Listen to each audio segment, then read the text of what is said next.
Right now, let's go to our top story, though, and one of the top positions in the country is now open as FMCSA Administrator Robin Hutcheson has submitted her resignation. And joining us now to talk about it is our Washington correspondent, John Gallagher. John, good morning. This took everybody a little bit by surprise in some ways not, simply because the FMC Administrator position isn't one that is held for a very long time. But the obvious question now is, why did she resign? That is a big question, and it's always, it's tough to speculate on that, Bill. But there are things you can point to, like political heat.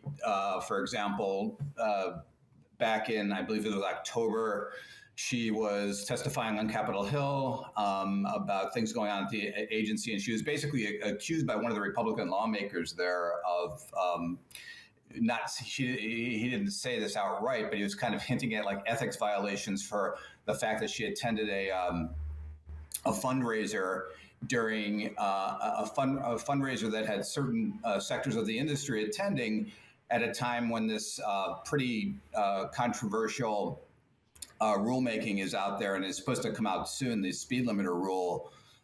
So the lawmaker is saying, that's sort of a conflict of interest. You shouldn't be out there, promoting or fundraising during that time. So, and she denied that, and there was no, there's no evidence of any kind of violations. But it's the look that doesn't look good there, and she's also just been, some of the different parts of the industry have not been happy with her. She's been getting pulled by different factions of the industry.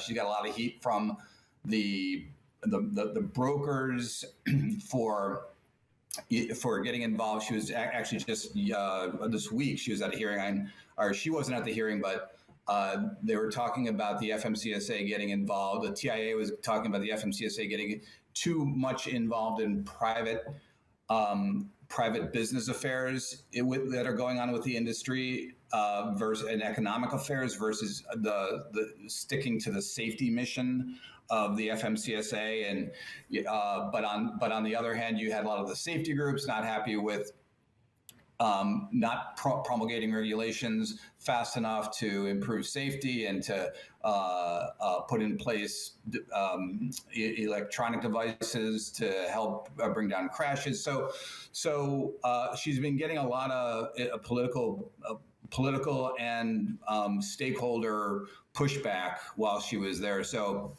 like you said, it's not, in one way, it's sort of not a surprise that she's stepping down at this time.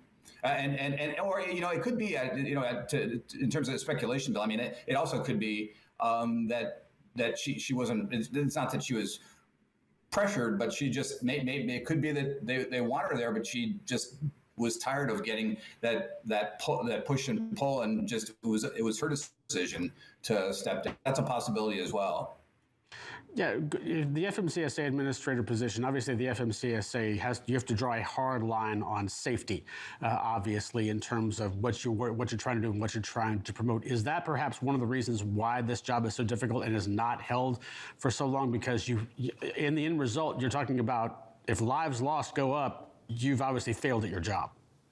Yeah, and in Congress, they always point to that too. So it is that the other part of this job is there's been 15 of these.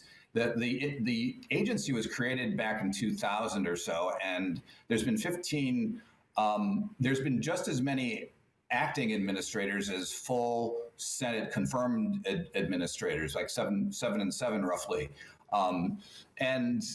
I believe one of the acting administrators was there like at two different periods. So there's actually been 15 different roles. But a big complaint that I've been hearing over the last 5 years that I've been covering the FMCSA is that it's rarely been a job where they put in someone that's come from the industry. Now you could say that about different agencies around Washington, but this one in particular has been a lot of complaints that there's not that they had to be a truck driver, but just at least come from the industry and have some sort of background, and so there's been the sense that they just don't get the industry, and so there's And to her credit, she did try to get out there. She did meet with independent truckers, and she did try to get around the country, but it's just apparently just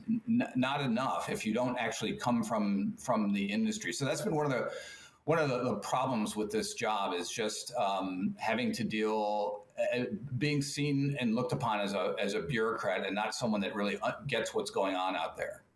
Yeah, definitely a tough road to hoe there as well. Looking at the position in and of itself, in terms of what Hutcheson was able, or at least was trying to do in her tenure there, was she perhaps that much different than any other administrator? Obviously, no one's held it for longer than just a couple of years, but what was she trying to do? Take a different approach on certain things, and as a result, maybe again not being an industry insider, again not being quote unquote say welcome to the party. Yeah. Well, she did.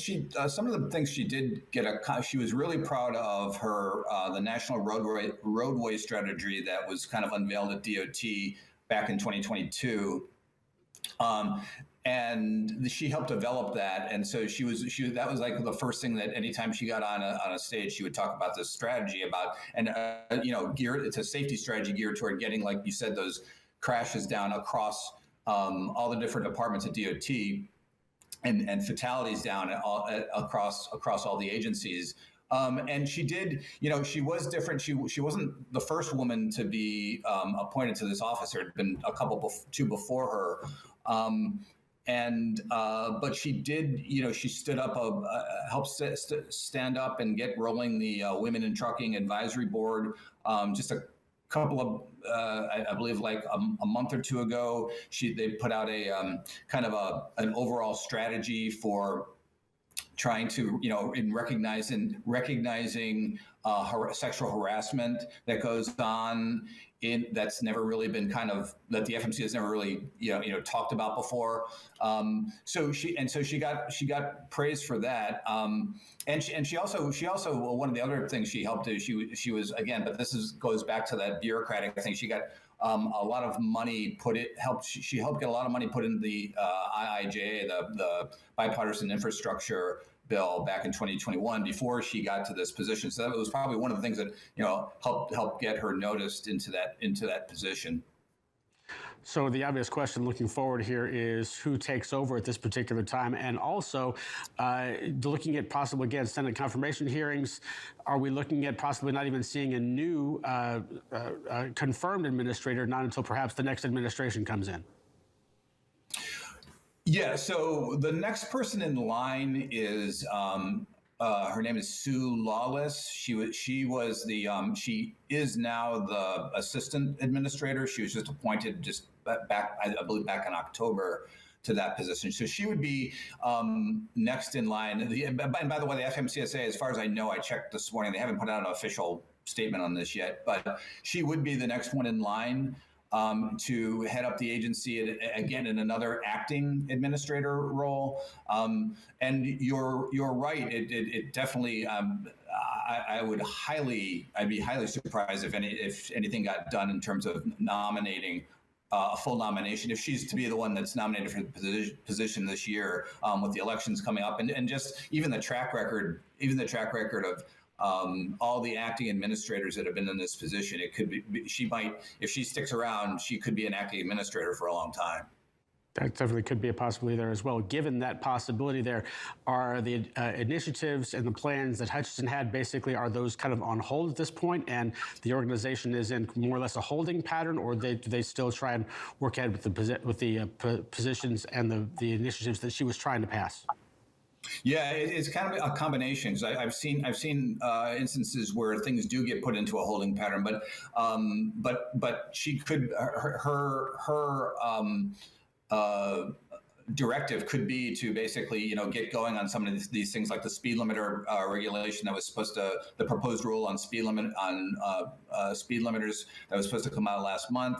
maybe she might just kind of take over and get that pushed out. There's also autonomous trucking regulation that's supposed to come out, an underride guard proposed rule that's been hanging in the balance, and just basically like a revamp of the safety safety designations for truckers. So it could be that those things get that continue to be put on hold, but I guess I'm going 50-50 here that they could she could just step in and kind of take over where Hutcheson left off on those things, and we might see action on some of those soon.